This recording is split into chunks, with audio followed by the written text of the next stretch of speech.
ఇక అమరావతిలో ప్రధాని పర్యటనపై మరింత సమాచారం మా ప్రతినిధి సత్య అందిస్తారు. సత్య,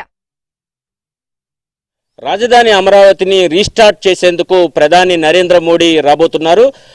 రేపు మధ్యాహ్నం 3:25 అమరావతి ప్రాంతానికి ఆయన చేరుకుంటారు. తర్వాత రోడ్ షో అంటే రోడ్డుపై ఉన్న వాళ్ళందరినీ కూడా పలకరించుకుంటూ హెలికాప్టర్లో దిగిన తర్వాత అక్కడి నుంచి నేరుగా సభా ప్రాంగణానికి చేరుకుంటారు. అయితే ఇదే సమయంలో అమరావతికి అన్ని విధాలుగా అండగా ఉంటామని, ఢిల్లీని తల్లదన్నే రాజధాని చేస్తామని చెప్పారు.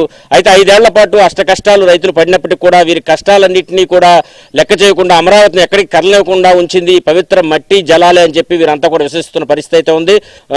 ఏం చెబుతారు? ఈ పవిత్ర మట్టి జలం పౌరు ఎలా ఉందంటారు అమరావతిని రక్షించడంలో? ఇది చాలా పవిత్రమైన స్థలం అండి. ఈ స్థలం యొక్క ఇంపాక్ట్ వలన అమరావతిని 5 సంవత్సరాల్లో రాక్షసులు ఏమి చేయలేకపోయారు. ఈ గత 5 సంవత్సరాల్లో ఇక్కడ యాంటీ సోషల్ ఎలిమెంట్స్ అన్నీ కూడా ఇక్కడే తిరుగుతూ ఉండేవి. మందు తాగటం కార్యక్రమాలు, యాంటీ సోషల్ కార్యక్రమాలు అన్నీ ఇక్కడే చేసేవాళ్ళు.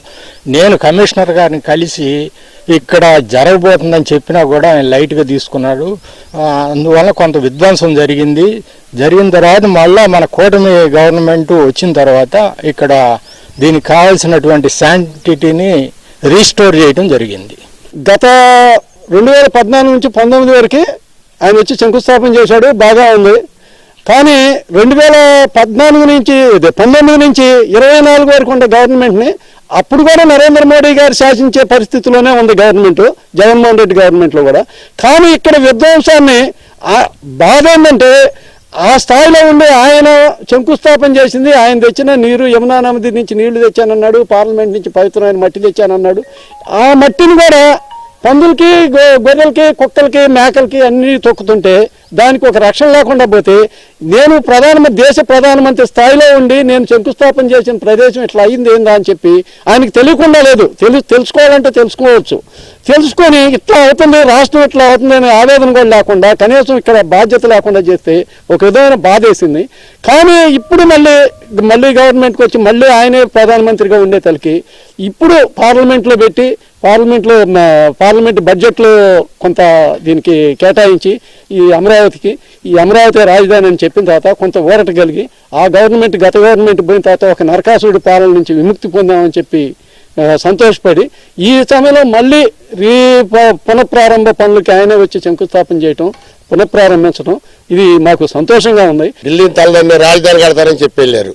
అబ్బో అందరం సంకరంగా కొట్టాం, ఎగరేసాం. తర్వాత వెళ్ళారు, ఇది మొత్తం చిట్టడి అయిపోయింది. గత ప్రభుత్వం మారిన తర్వాత 1 సంవత్సరమే చంద్రబాబు నాయుడు గారు పనిచేశాడు. 4 సంవత్సరాలు చేశారు, 3 సంవత్సరాలు చేశారని చెప్పట్లా. అన్ని పనులు అయ్యేటప్పటికి 1 సంవత్సరమే ఇక్కడ వర్కులు జరిగినాయి. సంవత్సరానికి ఎన్ని కట్టారో చూశారుగా.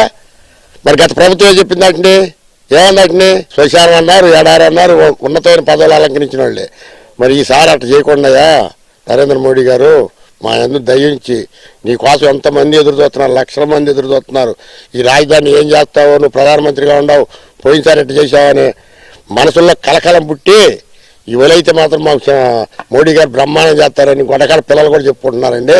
కానీ ఆ నమ్మకాన్ని మీరు ఒమ్ము చేయకుండా బాగా చంద్రబాబు గారికి నిధులు ఇచ్చి ఈ రాజధానిని అతి తొందరలో పూర్తి చేస్తారని మేము ఆశిస్తా సెలవు తీసుకుంటున్నాం. జై అమరావతి, జై జై అమరావతి. గతంలో ఏ విధంగా అయితే నరేంద్ర మోడీ అమరావతి కోసం ఏ విధంగా అయితే హెల్ప్ చేశారో అదేవిధంగా ఇప్పుడు కూటమి సర్కారే ఉంది కాబట్టి అన్ని రకాలుగా కలిసి వచ్చే ప్రభుత్వం ఉంది కాబట్టి అమరావతిని పునర్నిర్మాణానికి పూర్తి స్థాయిలో సహకరించాలని రైతులు కోరుతున్నారు. ఇది ఇక్కడ పరిస్థితి. కెమెరా పర్సన్ రాంప్రసాద్తో సత్య, ఏబిఎన్ ఆంధ్రజ్యోతి, అమరావతి శంకుస్థాపన ప్రాంతం ఉద్దండ